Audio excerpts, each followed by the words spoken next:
आपकी जो ATM card है उस एटीएम कार्ड पे क्या लिखा हुआ मिलता है आपको?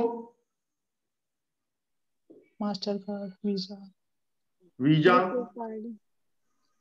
या फिर क्या लिखा हुआ मिलता है आपको? मास्टर। आपको रुपए भी लिखा हुआ मिलता है। प्लेटिनम। रुपए की बात हम बाद में करेंगे, अभी सिर्फ जाने कि वीजा और मास्टर। वीजा एंड मास्टर दोनों अमेरिकन बेस्ड कंपनी है। मतलब इंडियन बैंक्स को सिर्फ ये पेमेंट गेटवे देती है। आप देखते भी होंगे कि आपकी जो एटीएम कार्ड है उसका एनुअल एटीएम मेंटेनेंस फी आपके बैंक के द्वारा डिडक्ट किया जाता है कि नहीं? किसी को देखा है क्या एनुअल एटीएम मेंटेनेंस फी डिडक्ट होता है? नहीं देखा है तो आप देखिएगा, हर एक बैंक एक साल में आपको एक साल जो एटीएम का सर्विस वो प्रोवाइड करती है उसके एवज में आपसे कुछ कॉस्ट लेती है। तो यहाँ पे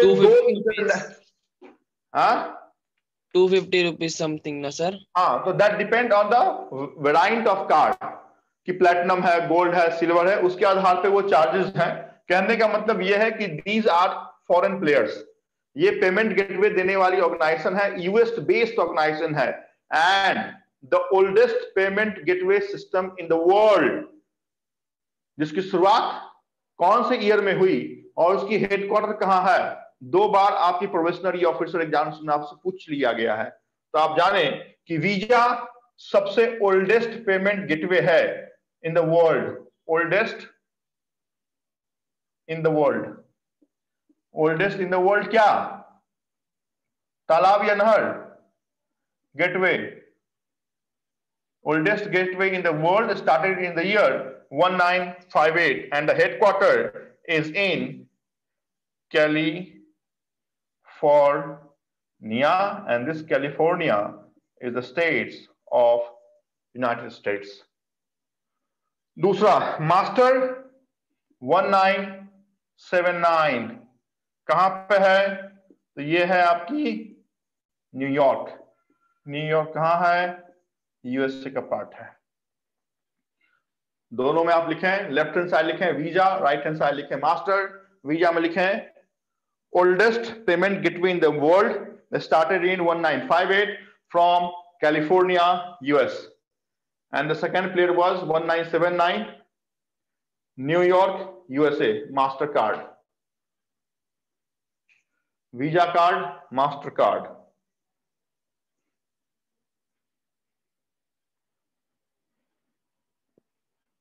हो जाए तो मेरे को बताइए सर। डन? Done sir.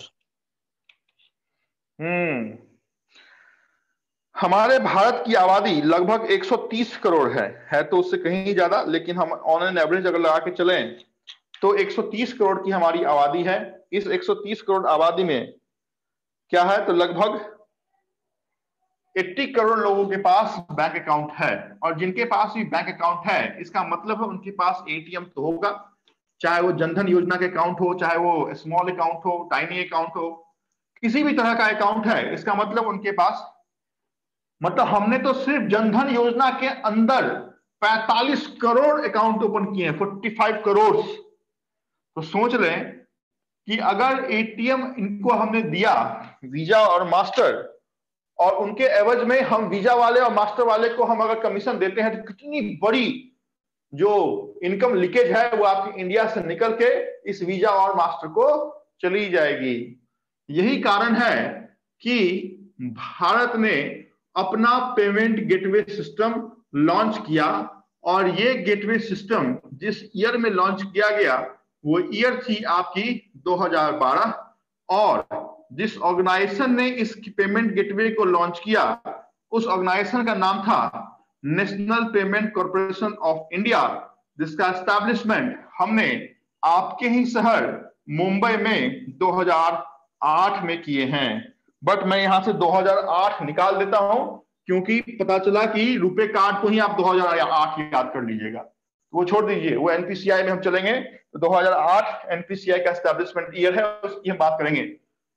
अभी आप जाने कि RuPay is pure indigenous Indian domestic card payment gateway started by NPCI in 2012। समझ में आ रहा है क्या बोल रहा हूं मैं? Yes sir. क्या बोला मैंने, बोलो जरा। रुपे सर इंडिया का पेमेंट गेटवे जो एस्टेब्लिश हुआ था 2012 को इंडिया में ही, मुंबई में। किसने एस्टैब्लिश किया? एनपीसीआई ने। हाँ, ऐसा बोलने का पूरा है ना। रुपे इज प्योर, जैसा मैं लिख रहा हूं ऐसा ही लिखने का, प्योर इंडिजिनस डोमेस्टिक।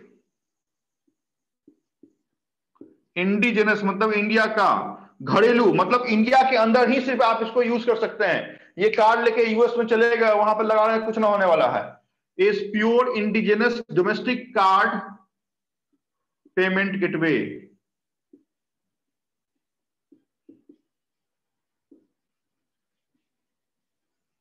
लिखें, RuPay card 2012 NPCI Mumbai is pure indigenous domestic card payment gate. Domestic लिखा है, इसका मतलब सिर्फ इंडिया के टेरिटरी सीमा के अंदर ही इस कार्ड का यूज होगा। बाहर आप चले जाएं तो बाहर रुपे एटीएम मशीन है ही नहीं, तो वहां पे आपको सिर्फ वीजा और मास्टर ही सपोर्ट करेगा। लेकिन हमने चूंकि इसका जो हैंडलिंग चार्ज है वो कम है, इसका से हमने रुपए की शुरुआत 2012 में एनपीसीआई के साथ आपके लिए की है। लिखें इसको।